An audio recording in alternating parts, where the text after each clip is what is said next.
And this is the third night of what can only be described as a complete takeover of a 7-block area of a Seattle neighborhood. And we don't see a single police officer or city official anywhere. So it does appear as if the protesters are digging in for the long haul. They're calling it the Capitol Hill Autonomous Zone. I've also seen the name Free Capitol Hill. And right in the center of it is the Seattle Police Department's East Precinct. Police said today that they are boarded up and abandoned the building on Monday after receiving a credible threat that criminals within the protest group were planning to burn it down. They did not say how cutting and running makes it safer. As we looked around the police-free zone today, we saw roughly 20 tents, lots of graffiti and barricades at each of the 6 entrances. There's also security guards. We noticed one had several ammunition clips. One of our fine protesters here showing his ignorance.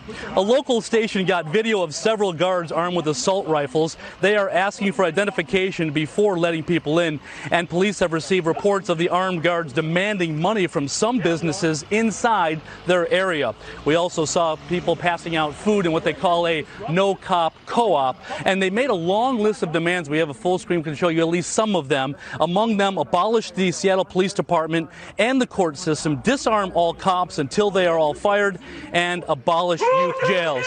The mayor's office did not respond to our request for information about what they plan to do next and how this all ends. And you can see one of our fine protesters here just yelling to hear himself yell. Yeah, very good. Okay, so Tucker, we'll send it back to you. Yeah, this is what you're dealing with out here. Be careful, Dan.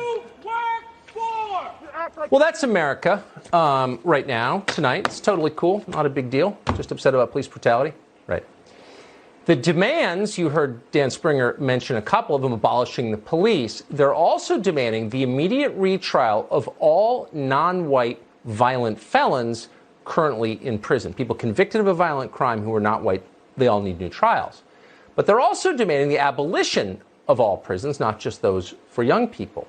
They demand a ban on disturbing homeless encampments in any way. They demand